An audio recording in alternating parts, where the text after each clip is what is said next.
जिस चीज का सबसे ज्यादा डर था, अब वही सच्चाई बनकर सामने आ गई है।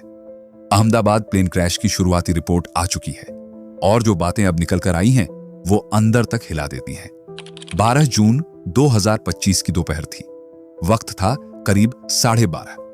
एयर इंडिया की फ्लाइट AI 171 के कैप्टन सुमित सबरवाल और को पायलट क्लिफ कुंडर अहमदाबाद एयरपोर्ट पहुंचते हैं। स्टैंडर्ड प्रोसीजर के मुताबिक दोनों का ब्रीथ एनालाइजर टेस्ट होता है, जिसमें चेक किया जाता है कि कहीं वो किसी अल्कोहल या ड्रग्स के असर में तो नहीं है। रिपोर्ट साफ थी, दोनों पायलट पूरी तरह फिट थे, नशे का कोई नामो निशान नहीं। यहां तक कि उन्होंने फ्लाइट से पहले पर्याप्त आराम भी लिया था, यानी एकदम प्रोफेशनल और तैयार। अब आते हैं टेक्निकल फैक्ट्स पर। उस दिन प्लेन में कुल 54,200 किलोग्राम फ्यूल था। टोटल वजन था 2,34,000 किलोग्राम, जो कि मैक्सिमम अलाउड लिमिट 2,81,883 किलो के नीचे ही था। तो वजन भी ठीक, कोई ओवरलोडिंग नहीं थी। अब बात करें मौसम की, तो वो भी एकदम नॉर्मल था। हवा की रफ्तार, विजिबिलिटी, क्लाउड कवर, तापमान और एयर प्रेशर सब कुछ स्टेबल था, यानी कोई भी एक्सटर्नल डिस्टरबेंस नहीं था। जैसे जैसे वक्त बीतता है, पैसेंजर्स एक एक करके फ्लाइट में सवार होते हैं और ठीक 1:16:59 पर पायलट्स ATC से कांटेक्ट करते हैं और इंजन स्टार्ट करने की परमिशन मांगते हैं। ATC की तरफ से जवाब आता है, क्लियर फॉर स्टार्टअप। इसके बाद 1:19:12 पर ATC पायलट से पूछता है, क्या आपको टेक ऑफ के लिए रनवे की पूरी लंबाई चाहिए? यह एक बहुत स्टैंडर्ड सवाल होता है जिससे रनवे की प्लानिंग की जाती है, और जवाब आता है, yes we need full length. फिर ATC रनवे 23 की फुल लेंथ देने की मंजूरी दे देता है और यहीं से प्लेन रनवे पर धीरे धीरे रोल करता हुआ उस हिस्से की ओर बढ़ता है जहां से टेक ऑफ शुरू होना था। अब अगर आपने वो CCTV फुटेज देखा है तो आपको याद होगा कि प्लेन ने रनवे की आखिरी छोर तक जाकर टेक ऑफ किया था। कोई शॉर्टकट नहीं, कोई जल्दबाजी नहीं। यह सब पहले से प्लान किया गया था, पूरी सावधानी के साथ। लेकिन इसके बावजूद भी बस 32 सेकंड बाद सब कुछ खत्म हो गया। क्या हुआ था उस 34,000 फुट के सपने को, जो टेक ऑफ करते ही जमीन पर बिखर गया? यही जानने के लिए इन्वेस्टिगेशन टीम ने एक एक सेकंड के डेटा को खंगालना शुरू किया और अब उसी की परतें खुल रही हैं। जिस रनवे से यह प्लेन उड़ा था उसका नंबर था रनवे 22। इसकी टोटल लंबाई थी 3,500 मीटर। अब आमतौर पर बोइंग 787 जैसे बड़े और भारी एयरक्राफ्ट को टेक ऑफ के लिए पूरे रनवे की जरूरत नहीं होती। मैक्स टू मैक्स 2,500 मीटर में ये उड़ जाते हैं। लेकिन 12 जून 2025 को इस प्लेन ने पूरा 3,500 मीटर रनवे यूज किया था और ये कोई अननॉर्मल बात नहीं है। कई बार अगर मौसम गर्म हो, एयर डेंसिटी कम हो या एयरक्राफ्ट ज्यादा वजनी हो तो पायलट्स पूरे रनवे का इस्तेमाल करते हैं ताकि स्पीड और लिफ्ट दोनों को ठीक से मैनेज किया जा सके। तो हां, इस दिन का टेक ऑफ एकदम प्रॉपर प्रोसीजर के हिसाब से ही हुआ था। 1:38:39 पर फ्लाइट ने टेक ऑफ किया। रनवे के आखिर से हवा में उठते ही महज 3 सेकंड के अंदर कुछ ऐसा हुआ जिसे सुनकर किसी का भी दिल कांप उठेगा। फ्लाइट के दोनों इंजन की फ्यूल सप्लाई अचानक से कट ऑफ हो गई, यानी दोनों इंजन को जो फ्यूल मिल रहा था वो अचानक बंद हो गया।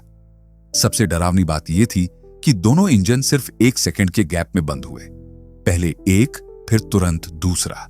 और प्लेन के ब्लैक बॉक्स में जो रिकॉर्डिंग मिली उसने इस कहानी को और भी रहस्यमय बना दिया। रिकॉर्डिंग में एक पायलट दूसरे से कहता है, तुमने ऐसा क्यों किया? दूसरा जवाब देता है, मैंने कुछ नहीं किया। बस सन्नाटा। दोनों हैरान थे। किसी को नहीं पता था कि आखिर फ्यूल सप्लाई कट कैसे हो गई। क्या यह टेक्निकल ग्लिच था या कोई और वजह? इन दोनों के बीच जो बातचीत हुई उसमें भी यह क्लियर नहीं हो पाया कि किसने सवाल पूछा और किसने जवाब दिया। मगर जो तय था वो ये कि दोनों इंजन बंद हो चुके थे और वो भी टेक ऑफ के तुरंत बाद। अब जब प्लेन हवा में हो और दोनों इंजन फेल हो जाएं, तो एक बैकअप सिस्टम एक्टिवेट होता है जिसे कहते हैं राइट, यानी राम एयर टरबाइन। ये एक छोटा सा फोल्डिंग टरबाइन होता है जो प्लेन के बाहर पॉप हो जाता है और हवा की ताकत से घूमकर थोड़ी बहुत बिजली बनाता है ताकि बेसिक नेविगेशन, इंस्ट्रूमेंट्स और कंट्रोल्स काम कर सकें। और हां, इस राइड के बाहर आने की तस्वीर भी एक सीसीटीवी कैमरे में कैद हो चुकी है। वो छोटा सा टरबाइन जो किसी उम्मीद की तरह प्लेन के नीचे से झांकता नजर आता है। अब सोचिए, जिस वक्त प्लेन हवा में था वो भी दोनों इंजन के बिना, और पायलट्स खुद हैरान थे कि फ्यूल सप्लाई कैसे बंद हो गई। तो फिर प्लेन को और ज्यादा देर हवा में टिके रहना तकरीबन नामुमकिन था। इन्वेस्टिगेशन टीम ने आखिरकार एक एक पहलू को गहराई से खंगाला, और जो सबसे पहला सवाल था, क्या यह बर्ड स्ट्राइक की वजह से हुआ था, उसका जवाब सामने आ गया। नहीं, किसी भी एंगल से, किसी भी कैमरे से, किसी भी रडार से फ्लाइट के रास्ते में बर्ड एक्टिविटी का एक भी सबूत नहीं मिला। मतलब इंजन फेल होने के पीछे पक्षियों का कोई लेना देना नहीं था। अब बारी थी फ्यूल की। कहीं ऐसा तो नहीं कि जहाज में घटिया या गड़बड़ फ्यूल भर दिया गया हो? मगर नहीं, फ्यूल भी एकदम क्लियर और सैटिस्फैक्टरी पाया गया। इन्वेस्टिगेटर्स ने साफ कहा, फ्यूल में कोई कमी या गड़बड़ी नहीं थी। लेकिन अब तक तकदीर ने जो चाल चली थी वो प्लेन को धीमे धीमे मौत की ओर धकेल रही थी। जैसे ही दोनों इंजन बंद हुए, प्लेन ने अपना एटीट्यूड यानी ऊंचाई खोना शुरू कर दिया और धीरे धीरे नीचे गिरने लगा। उस वक्त जो एक्सट्रीम प्रेशर कॉकपिट में रहा होगा, उसकी कल्पना भी डरावनी है। और फिर एकदम 1:38:52 पर पायलट्स ने अपने सारे अनुभव और ट्रेनिंग को झोंक दिया। उन्होंने पहला इंजन फिर से स्टार्ट करने की कोशिश की। फ्यूल स्विच को कट ऑफ से वापस रन पर सेट किया गया, यानी इंजन को फिर से फ्यूल देना शुरू कर दिया गया ताकि वो वापस स्टार्ट हो सके। फिर 4 सेकंड बाद वही कोशिश दूसरे इंजन के साथ की गई, और उस वक्त जैसे आसमान में उम्मीद की एक झलक दिखाई दी। कॉकपिट में एपीयू यानी ऑक्सिलरी पावर यूनिट एक्टिवेट हो गया। अब एपीयू क्या होता है? यह प्लेन के पिछले हिस्से में लगा एक छोटा सा जेट इंजन होता है, जो तब ऑन होता है जब दोनों मेन इंजन फेल हो जाए। जैसे ही क्राइसिस मोड ऑन हुआ, इस एपीयू ने खुद को एक्टिवेट कर लिया। उसकी डोर खुल गई और उसने तुरंत कंप्रेस्ड एयर और इलेक्ट्रिसिटी देना शुरू किया ताकि मेन इंजनों को फिर से जिंदा किया जा सके। ब्लैक बॉक्स ने इस एक्टिवेशन को कंफर्म किया है, और प्लेन के मलबे से जो फिजिकल एविडेंस मिला, यानी एपीयू का डोर खुला हुआ मिला, उससे भी यह बात साफ हो गई कि सिस्टम ने आखिरी सांस तक अपनी कोशिश की। और अब एंट्री हुई फेडेक्स सिस्टम की, यानी full authority digital engine control, जो किसी भी मॉडर्न एयरक्राफ्ट का एक स्मार्ट सिस्टम होता है जो खुद से इंजन को स्टार्ट करने की कोशिश करता है जब पायलट उसे फ्यूल देना शुरू करते हैं। जैसे ही फ्यूल स्विच को रन पर किया गया, फेडेक ने ऑटोमेटिकली दोनों इंजनों को रीस्टार्ट करने की प्रक्रिया शुरू कर दी। उस वक्त शायद कॉकपिट में सिर्फ एक ही उम्मीद की किरण थी कि इंजन चालू हो जाए और यह प्लेन दोबारा उठ सके। एक्सीडेंट से कुछ सेकंड पहले 1:39 पर फ्लाइट डाटा रिकॉर्डर में अचानक एक हलचल दिखी। दोनों इंजनों का ईजीटी यानी एग्जॉस्ट गैस टेम्परेचर बढ़ने लगा। यह वही सिग्नल होता है जो बताता है कि इंजन के अंदर फिर से जान फूंकने की कोशिश हो रही है, यानी स्पार्क मिल चुका था। इंजन 1 ने उम्मीद जगाई। वो थोड़ा थोड़ा करके रिकवर करने लगा, हल्का थ्रस्ट भी देने लगा, जैसे मानो खुद को बचाने की आखिरी जद्दोजहद कर रहा हो। मगर इंजन 2 बिल्कुल खामोश। शुरुआत में उसने हल्का सा रिस्पॉन्ड किया, लेकिन फिर डेड साइलेंस। फेडेक्स सिस्टम बार बार कोशिश करता रहा, फ्यूल भेजता रहा, स्पार्क जनरेट करता रहा, लेकिन इंजन 2 ही तक नहीं। और इस दौरान प्लेन आसमान में सिर्फ 625 फीट की ऊंचाई पर था, यानी ना तो इंजनों को दोबारा स्टार्ट करने का टाइम था और ना ही पायलट्स के पास कोई दूसरा ऑप्शन। 1:39:05 पर आखिरकार पायलट्स ने अपनी आखिरी उम्मीद मे डे कॉल में डाल दी, यानी हम क्रैश होने वाले हैं। एटीसी ने कॉल को रिसीव किया, तुरंत जवाब भी दिया, एयर इंडिया 171, हम आपका मेडी कॉपी करते हैं। मगर प्लेन से कोई आवाज वापस नहीं आई, सन्नाटा। और तभी जैसे ही एटीसी वाले सामने की खिड़की से देखते हैं, दूर एक ब्लैक बॉडी फास्ट अप्रोच करती दिखाई देती है, और फिर आग का एक भयानक गोला जैसे आसमान से नरक उतर आया हो। प्लेन जमीन पर गिर चुका था। इस भयंकर टक्कर ने न सिर्फ आसमान का सीना चीर दिया, बल्कि 260 जिंदगियां भी साथ ले गया। उनमें से सिर्फ एक पैसेंजर जिंदा बचा। 1:39:11 पर प्लेन के ब्लैक बॉक्स की रिकॉर्डिंग भी हमेशा के लिए रुक गई, क्योंकि प्लेन अब मौजूद ही नहीं था। और अब सुनो, ये क्रैश किसी एक बिल्डिंग से टकराकर नहीं रुका था। ये फ्लाइट टकराई थी 5 अलग अलग बिल्डिंग्स से, एक के बाद एक, जैसे डेथ का डोमिनो। सबसे पहले जब प्लेन गिरना शुरू हुआ, वो कुछ पेड़ों से टकराया, फिर एक चिमनी से भिड़ गया। इसके बाद पहली बिल्डिंग, जहां इसका टेल सेक्शन और राइट लैंडिंग गियर टूटकर गिर पड़ा, राइट इंजन भी यहीं गिरा। दूसरी बिल्डिंग, राइट विंग का इनबोर्ड हिस्सा यहां जाकर चिपक गया। तीसरी बिल्डिंग, लेफ्ट विंग का आउटबोर्ड हिस्सा और लेफ्ट मेन लैंडिंग गियर यहीं गिरा। चौथी बिल्डिंग, लेफ्ट इंजन और विंग का बचा हिस्सा यहां जाकर क्रैश हुआ। पांचवी बिल्डिंग, यहां गिरा प्लेन का फॉरवर्ड ब्लैक बॉक्स और कॉकपिट, जिसमें कैप्टन और को पायलट की आखिरी सांसें थीं। वो आखिरी इमारत पर जा गिरा, एक भयंकर धमाके के साथ। हर सेकंड में जैसे जिंदगी छिन रही थी। एक एक कर सब कुछ बिखर गया, मशीन भी, इंसान भी और उम्मीद भी। क्या इस दर्दनाक हादसे की पूरी जिम्मेदारी एक बटन की गलती थी या फिर कुछ और? इस क्रैश के बाद जब रेक केस की जांच हुई, तो जो चीज सबसे ज्यादा चौंकाने वाली थी वो ये कि प्लेन का मलबा करीब 1000 बाई 400 फीट के एरिया में फैला हुआ था। यानी एक फुटबॉल के ग्राउंड से भी बड़ा एरिया सिर्फ मलबे से भर गया था। अब इन्वेस्टिगेशन रिपोर्ट में साफ साफ लिखा है कि दोनों इंजनों को फ्यूल सप्लाई देने वाले स्विच, जो कि रन से सीधे कट ऑफ में चले गए थे, वहीं से इस हादसे की शुरुआत हुई। और जैसे ही फ्यूल सप्लाई बंद हुई, वैसे ही दोनों इंजन ठप हो गए और प्लेन एक आग के गोले में बदल गया। लेकिन अब असली सवाल उठता है, यह स्विच बंद कैसे हुआ? क्या ऐसा बटन सच में इतना सेंसिटिव होता है कि बस एक टच से बंद हो जाए?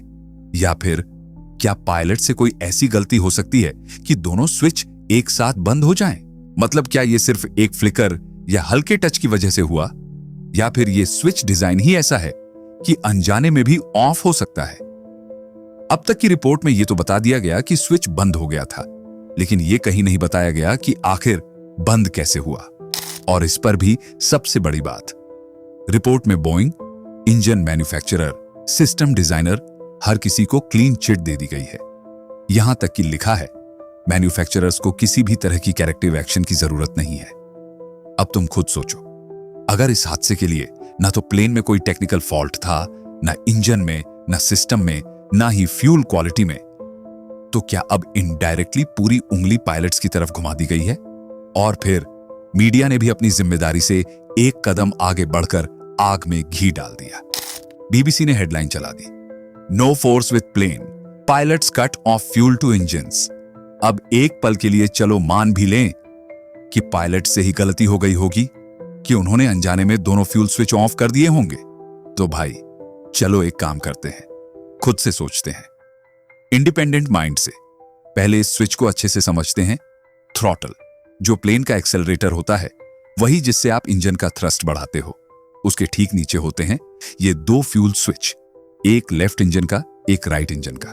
इन स्विचेस पर साफ साफ लिखा होता है रन और कट ऑफ। अब ध्यान देना, ये बटन ऐसे नहीं होते कि बस हल्का सा हाथ लग जाए और मूव हो जाए। इनमें प्रॉपर लॉकिंग मैकेनिज्म होता है। अब सोचो जरा, अगर पायलट्स टेक ऑफ के दौरान रनवे पर स्पीड बूस्ट कर रहे हैं, फोकस पूरा सामने है, कंट्रोल पैनल पर उनकी पूरी बॉडी स्थिर होती है, तो क्या वो दोनों हाथ नीचे ले जाकर एक साथ दोनों फ्यूल स्विचेस को ऑफ करेंगे? तुम ही बताओ, क्या यह मुमकिन लगता है? और वो भी ऐसे वक्त पर जब हर एक सेकंड कीमती होता है, नहीं ना? और यही वजह है कि जवाब अब भी अधूरा है, क्योंकि सवाल अब भी हवा में है। इस कहानी में जो सबसे डरावनी बात है वो ये नहीं कि प्लेन क्रैश हुआ, बल्कि ये कि जो हुआ वो कैसे हुआ, इसका जवाब अब तक किसी के पास नहीं है। अब इस स्विच का इस्तेमाल आमतौर पर 2 ही सिचुएशंस में होता है, या तो जब प्लेन जमीन पर हो तब इंजन स्टार्ट या शट डाउन करने के लिए, या फिर फ्लाइट के दौरान अगर इंजन में कोई बड़ी दिक्कत आ जाए, जैसे इंजन में आग लगना या इंजन अचानक बंद हो जाना। लेकिन बात यहां खत्म नहीं होती। मिड फ्लाइट अगर पायलट्स को इस स्विच से इंजन को बंद करना भी पड़े, तो भी एक बहुत स्ट्रिक्ट और step by step procedure follow करना पड़ता है। बिना जांचे परखे, बिना कंफर्म किए कोई भी पायलट इस स्विच को अचानक ऑफ नहीं करता। अब इन्वेस्टिगेशन रिपोर्ट में जो सबसे ज्यादा चौंकाने वाली बात सामने आई है वो ये है कि जब दोनों इंजन बंद हो गए, तब पायलट्स खुद एक दूसरे से पूछ रहे थे, तुमने इंजन क्यों बंद किया? जिस पर जवाब आया, मैंने नहीं किया। अब सोचो, अगर प्लेन चला रहे दोनों पायलट्स को नहीं पता कि फ्यूल स्विच बंद कैसे हुआ, तो फिर इसे मूव किसने किया? और वो भी सिर्फ एक इंजन का नहीं, दोनों इंजन के फ्यूल स्विच महज 1 सेकंड के अंतराल में बंद हुए। इतना कोइंसिडेंस कैसे हो सकता है? और ऐसा भी नहीं है कि ये बटन इतने नाजुक हैं कि हल्के से हाथ लग जाए और मूव हो जाए। इन स्विचेस को एक्सीडेंटली मूव कर पाना लगभग नामुमकिन है। इन स्विच के दोनों तरफ प्रोटेक्शन बार लगे होते हैं ताकि गलती से कोई हाथ भी टकराए तो वो स्विच को छू ना पाए। और तो और इन स्विचेस के अंदर एक स्ट्रॉन्ग स्प्रिंग लॉकिंग मैकेनिज्म होता है जो उन्हें उनकी जगह पर मजबूती से पकड़ कर रखता है। मतलब अगर किसी पायलट को भी इसे चालू या बंद करना हो तो पहले उसे स्विच को ऊपर खींचना पड़ता है, फिर ही वो आगे पीछे मूव किया जा सकता है।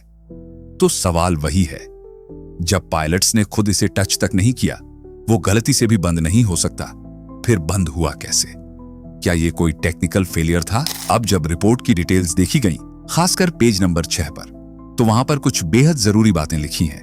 जैसे इस प्लेन पर अब तक जितने भी एयरवर्थीनेस डायरेक्टिव्स लागू होते थे, यानी उड़ान भरने से पहले जो भी मैंडेटरी चेक्स, अपग्रेड्स और रिप्लेसमेंट्स करने होते हैं, वो सभी समय रहते पूरे किए गए थे। जिन पार्ट्स को चेंज करना जरूरी था, वो भी रिपोर्ट के मुताबिक चेंज किए जा चुके थे। तो फिर अगर एयरलाइन ने मेंटेनेंस में कोई लापरवाही नहीं की, मैन्युफैक्चरर की कोई गलती नहीं निकली और ना ही मौसम या बर्ड स्ट्राइक जैसी कोई बाहरी वजह मिली, तो आखिर ये इंजन फेल क्यों हुआ? और ये फ्यूल स्विच अपने आप कैसे ऑफ हो गया? क्या ये सिस्टम फेलियर था, या कोई डीप कोडेड सॉफ्टवेयर बग, या फिर कुछ और? जवाब शायद अब भी अंधेरे में है, मगर यह तो साफ है कि सवाल अभी खत्म नहीं हुए। लेकिन अब जरा रिपोर्ट का अगला हिस्सा देखो। यहीं पर नीचे एक लाइन में बड़ी खामोशी से लिखा है कि FAA यानी फेडरल एविएशन एडमिनिस्ट्रेशन ने 17 दिसंबर 2018 को एक स्पेशल बुलेटिन जारी किया था। बुलेटिन में साफ लिखा था कि कुछ बोइंग 753 एयरक्राफ्ट्स में फ्यूल कंट्रोल स्विच का लॉकिंग मैकेनिज्म बार बार डिसेंगेज हो रहा है। मतलब स्विच का जो लॉक है वो अचानक से खुल जा रहा है। FAA ने माना कि हां, ये एयरवर्दीनेस को लेकर एक चिंता का विषय है, लेकिन फिर भी उन्होंने इसे इतना सीरियस नहीं माना कि इसके लिए कोई एयरवर्दीनेस डायरेक्टिव AD इशू किया जाए। कहा गया, इसमें खतरा तो है, लेकिन इतना भी नहीं कि इसे अनसेफ कहा जाए। अब यहीं पर एक ट्विस्ट है। रिपोर्ट के अगले हिस्से में लिखा है कि बोइंग 737 में जिस फ्यूल कंट्रोल स्विच की प्रॉब्लम सामने आई थी, उसी डिजाइन का स्विच कई और बोइंग मॉडल्स में भी यूज होता है, और उनमें से एक है बोइंग 787, वही प्लेन जो अहमदाबाद में क्रैश हुआ।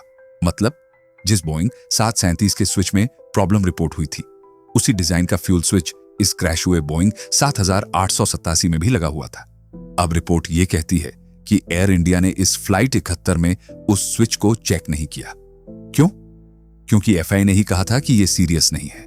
मतलब क्योंकि रेगुलेटरी बॉडी को नहीं लगा कि यह जरूरी है, इसलिए एयर इंडिया ने भी इसे इग्नोर कर दिया। और आज शायद उसी स्विच की वजह से 260 जिंदगियां चली गईं। हां, रिपोर्ट में कहीं यह सीधा नहीं लिखा कि स्विच में ही दिक्कत थी, लेकिन जितने भी टेक्निकल क्लूज सामने आए हैं, सब वहीं इशारा कर रहे हैं कि फॉल्ट इसी स्विच में था। देखो, कोई भी प्लेन एक अकेली गलती से क्रैश नहीं होता। छोटी छोटी मिस्टेक्स, लापरवाहियां, नेग्लिजेंस एक एक करके इकट्ठा होती हैं, और फिर जब एक साथ एक्सपोज होती हैं तो बन जाता है क्रैश का ब्लूप्रिंट। पर जो बात सबसे ज्यादा खटकती है ना, वो ये कि AIB यानी एयरक्राफ्ट इन्वेस्टिगेशन ब्यूरो ने इस स्विच के ऊपर कोई डिटेल में एनालिसिस क्यों नहीं किया। बस 2 लाइन में बात खत्म। और सबसे बड़ी बात, जब ब्लैक बॉक्स से डाटा रिकवर हो चुका है, तो पायलट्स का पूरा कॉकपिट कन्वर्सेशन पब्लिक क्यों नहीं किया गया? रिपोर्ट में सिर्फ 2 सेकंड का ऑडियो शेयर किया गया, जिसमें सिर्फ स्विच की बात हो रही है। उस पूरे 33 सेकंड में और क्या बात हुई होगी? क्या पायलट्स ने कुछ और भी कहा होगा? क्या उन्हें किसी चीज पर शक हुआ होगा? AIB आखिर क्यों छुपा रही है ये सारी चीजें? अगर आप भी ये सोच रहे हो कि कहीं कुछ दबाया तो नहीं जा रहा, तो अपनी राय नीचे कमेंट में जरूर बताओ। अगर आपको ये वीडियो जानने और सोचने लायक लगा हो, तो इसे शेयर जरूर करना, ताकि और लोग भी समझें कि हवाई यात्रा में एक छोटी सी नेग्लिजेंस कितनी भारी पड़ सकती है।